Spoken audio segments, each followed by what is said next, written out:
Hello everyone, आदाब, नमस्कार, सत श्री अकाल। और प्रवीण क्विज हब में आप सभी का स्वागत है। Welcome to Praveen quiz hub. और यहाँ पे देखिए आपको दो तरह की वीडियोस मिलती हैं।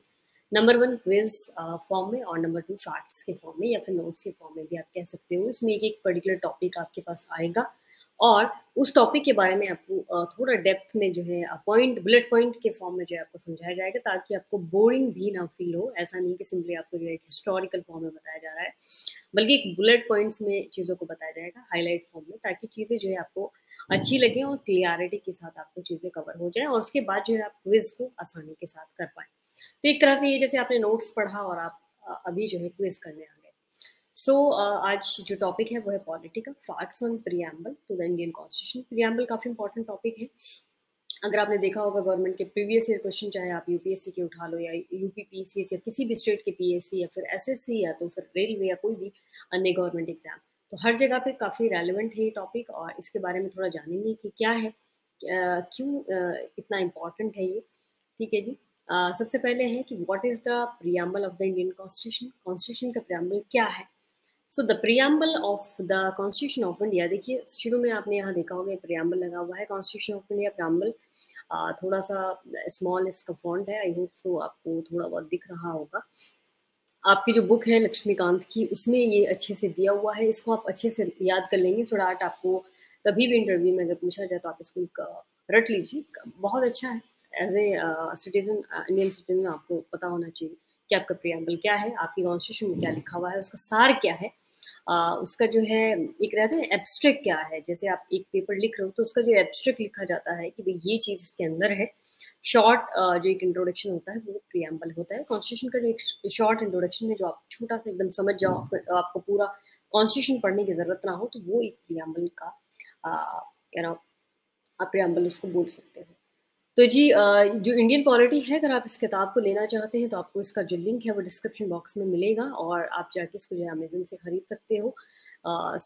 देखिए हम जो भी वीडियोस बना रहे हैं और जो भी रेलिवेंट बुक हमको लग रही है कि भाई इस किताब से अच्छा आप ज़्यादा से ज़्यादा डीपली अच्छे से पढ़ सकते हो, तो क्योंकि कई बार चीज़ें यहाँ भी अगर छूट जाती हैं तो आप अपनी किताब से कवर आउट कर सकते हैं उसको। तो इसको जो है ले सकते हैं, अपडेटेड फॉर्म वाली है। अमेज़न के जो लिंक्स रहेंगे हम उसको जो है डिस्क्रिप्शन बॉक्स में दे देंगे, क्योंकि अमेज़न एक ऑथेंटिक वेबसाइट है, ताकि वहाँ आप इजीली लेके जो है उसको पढ़ सकते हो।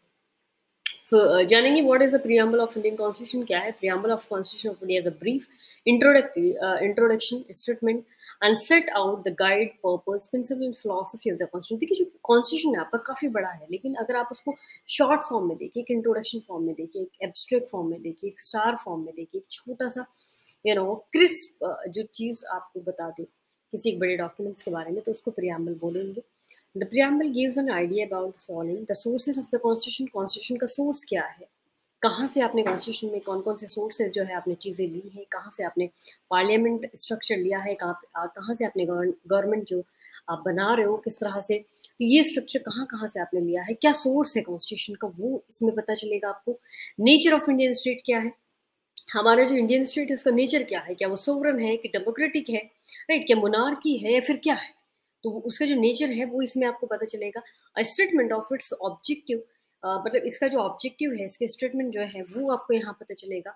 The date of its adoption, adoption हमारे कॉन्स्टिट्यूशन का कब हुआ होगा, उसका भी आपको जो है इसमें सब चीज़ें पता चलेंगी।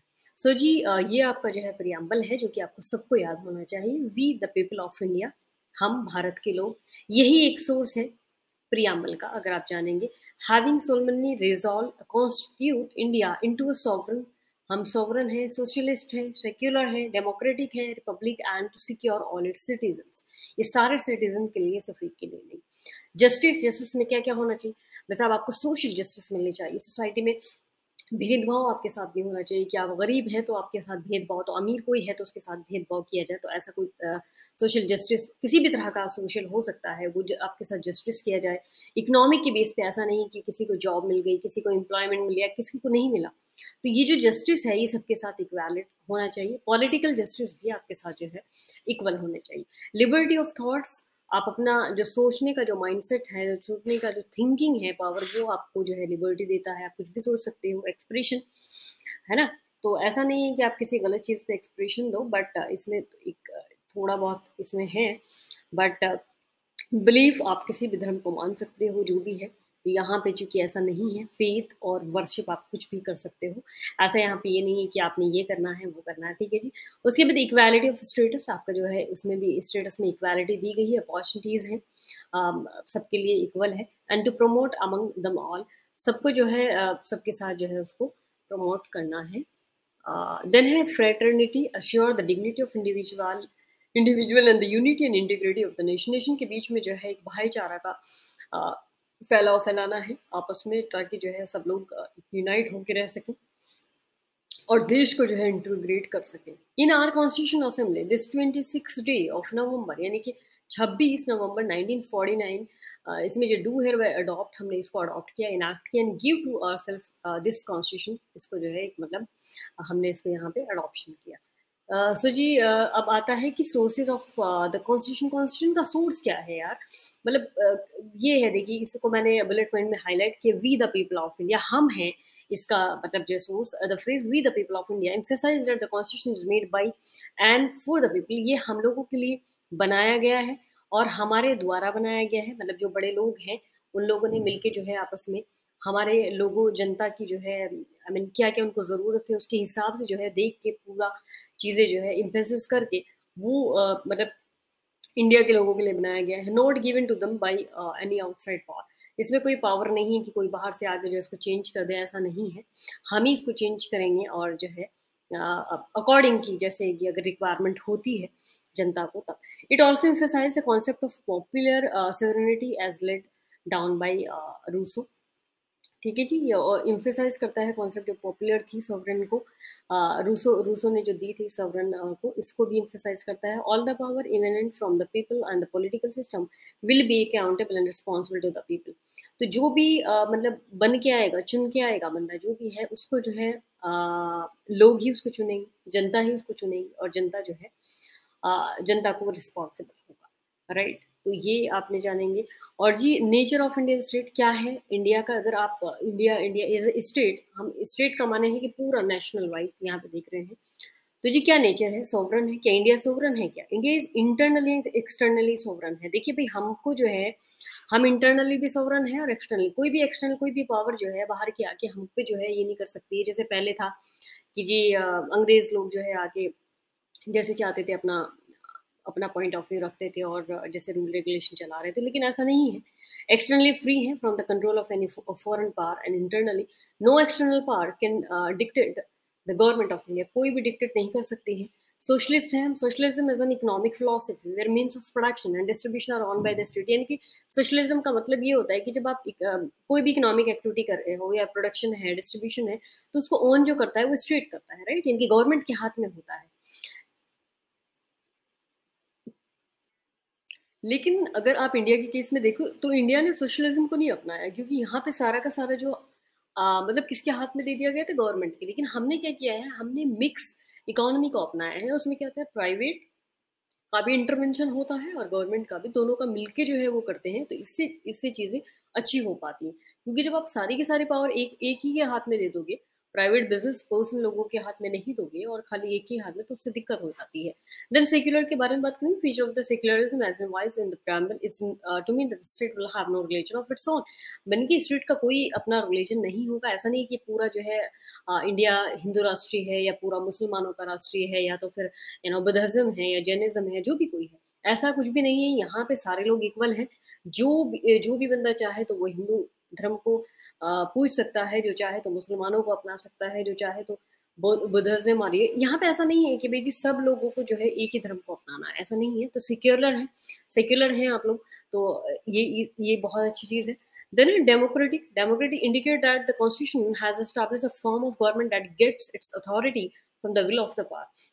डेमोक्रेटिक का मतलब होता है कि इसमें जो अथॉरिटी होती है वो जो जनता है, वो जो उनकी इच्छा है उसके अकॉर्डिंग जो है उस ऐसे मिलती है। तो ये इंडिकेट करता है डेमोक्रेटिक की जो है जो अथॉरिटी है वो किसके हाथों में है जी, लोगों के। रिपब्लिक का मतलब है एज़ अपोज़्ड टू मोनार्की। मोनार्की में क्या होता है कि भई एक राजा है तो उसके बाद हेरेडिटरी जो है उसका लड़का राजा बनेगा, देन उस लड़की का राजा बनेगा, इस तरह से चलता आता है हेरेडिटरी। लेकिन हमारे यहाँ ऐसा नहीं है। अ डेमोक्रेटिक रिपब्लिक है in which the head of the state is elected directly, या तो डायरेक्टली इलेक्टेड हो या तो इनडायरेक्टली। और ये फिक्स टेन्योर के लिए होता है। जैसे हमारे राष्ट्रपति जी हैं तो 5 साल के लिए होते हैं। और इंडिया में कोई भी राष्ट्रपति बन सकता है, आई मीन बशर्ते जो है उसके पास ये होना चाहिए कि उसकी एज और जो भी उसमें I mean norms and condition है। ऐसा नहीं है कि भाई जी जो बड़े लोग हैं तो वही बन सकते हैं, या जो बन गए हैं तो उन्हीं के लड़के बनेंगे, ऐसा नहीं है। तो ये काफ़ी अच्छी चीज़ है। उसके बाद देखेंगे कि ऑब्जेक्टिव इंडियन स्टेट का जो ऑब्जेक्टिव है वो क्या है। जस्टिस, वही सेम बताया आपको, सोशल जस्टिस होनी चाहिए, इकोनॉमिक और पॉलिटिकल। इक्वालिटी में स्टेटस वाली इक्वालिटी होनी चाहिए, जो अपॉर्चुनिटी सबके लिए। लिबर्टी में क्या है, जो थॉट की लिबर्टी होनी चाहिए, एक्सप्रेशन की लिबर्टी, बिलीफ की। भाई ऐसा नहीं है कि आप कहीं कुछ भी आई मीन यू नो कि आपसे कह दिया गया कि आप हिंदू बिलीफ को ही अपनाएंगे, तो ऐसा नहीं है। This is not I mean required. आप जो चाहें आप उस बिलीव कर सकते हैं, आप जो चाहें फेथ वर्शिप जहाँ चाहे जैसे कर सकते हैं। बस आप आपसे जो है लोगों को प्रॉब्लम ना होनी चाहिए, ऐसा नहीं करना है। फ्रेटर्निटी मतलब ब्रदरहुड, यानी कि भाईचारा आपने रखना है, डिग्निटी को बनाए रखने के लिए, इंडिविजुअल एंड यूनिटी, और अपने जो देश को पूरा इंटीग्रेट करने के लिए। ऐसे नहीं लड़ाई झगड़े कर रहे हैं छोटे छोटे बातों पे, तो वो गलत है। आपस में जो है मिलजुल के रहना है। ऐसा नहीं है कि कोई हिंदू है, कोई मुसलमान है, कोई बुद्धिज्म, कोई जैन है, सबको आपस में मिलकर रहना चाहिए। आपस में जो है मिलजुल के बांट के खाना चाहिए, एक दूसरे की हेल्प करनी चाहिए। यही है फ्रेटर्निटी। आई होप सो समझ में आ गया होगा। तो अब आपने जाना होगा कि हमारा जो कॉन्स्टिट्यूशन है उसका जो प्रियम्बल है कितना खूबसूरत लिखा हुआ है, अगर आप अच्छे से इसको पढ़ेंगे तो। दोस्तों देखिए, आज का जो लेक्चर है वो समाप्त होता है, और अगर यहाँ पे कोई भी आपको रेलेवेंट लग रहा हो तो आप सब्सक्राइब करेंगे, लाइक करेंगे, शेयर करेंगे, और बेल आइकन को ज़रूर दबाइएगा, ताकि जो है कोई भी न्यू जो वीडियो आएगी तो सबसे पहले आपको जो है नोटिफिकेशन मिलेगा। और अगर कोई भी सजेशन हो तो गाइस हमें अपना सजेशन ज़रूर दिएगा। Thank you so much. Have a nice day.